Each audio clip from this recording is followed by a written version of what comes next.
నరేంద్ర మోదీ గురించి పవన్ కళ్యాణ్ కీలక వ్యాఖ్యలు చేశారు.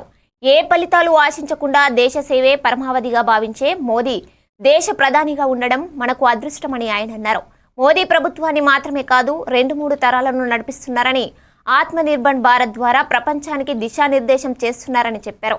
పన్నులు ఎప్పుడు పెరగడం తప్ప తగ్గడం కష్టం, కానీ మోదీ నేతృత్వంలో జీఎస్టీ తగ్గిందని, పౌరులకు డబ్బు ఆదా చేసుకునే వెసులుబాటు కల్పించిందని పవన్ కళ్యాణ్ తెలిపారు. Narendra Modi ji. Our Honorable Prime Minister Shri Narendra Modi ji is not just leading a government.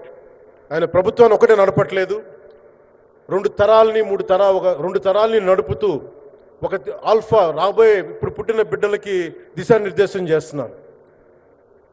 అలాంటి మన ఆత్మనిర్భర్ భారత్ ఎవరి మీద ఆధారపడకుండా దేశం తలెత్తి చూసేలాగా మేము సేవకులం కాదు, మేము భాగస్వామ్యం వహిస్తాం. మేము దేశానికి ప్రపంచానికి దిశానిర్దేశం చేస్తాం. భారత్ అగ్రగామి, అంతేగాని కూర్చోబెట్టి చేతులు మడుచుకొని మేము భయపడతా ఉండే దేశం కాదు. తలెత్తుకొని పొగరగా ఒక దేశపు జెండా ఎంత పొగరుగా ఉంటుందో అంత పొగరుతోటి భారతదేశాన్ని ప్రపంచ పటంలో నిలబెట్టిన మోదీ గారు మనకి ఈ రోజున ఈ కార్యక్రమానికి విచ్చేసి, ప్రత్యేకించి మొన్న గూగుల్ వచ్చింది, అలాగే ఈ రోజున ముఖ్యంగా దాదాపు 13,000 కోట్ల పైచిలుకుతోటి ఈ రోజున మనకి పెట్టుబడులు వస్తూ ఉన్నాయి. దాంట్లో ప్రత్యేకించి ఉరవకంలో 4,000 కోట్ల రూపాయలు పెట్టుబడి మనకి.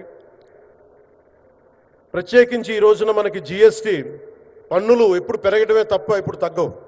అలాంటి పన్నుల భారాన్ని మనకి మోదీ గారు వచ్చాక దాదాపు ప్రతి కుటుంబానికి సంవత్సరానికి, ఇందాక సోదరు లోకేష్ గారు చెప్పినట్టుగా, ఒక 20,000 రూపాయలు ఆదా చేసుకునే అవకాశం నరేంద్ర మోదీజీ.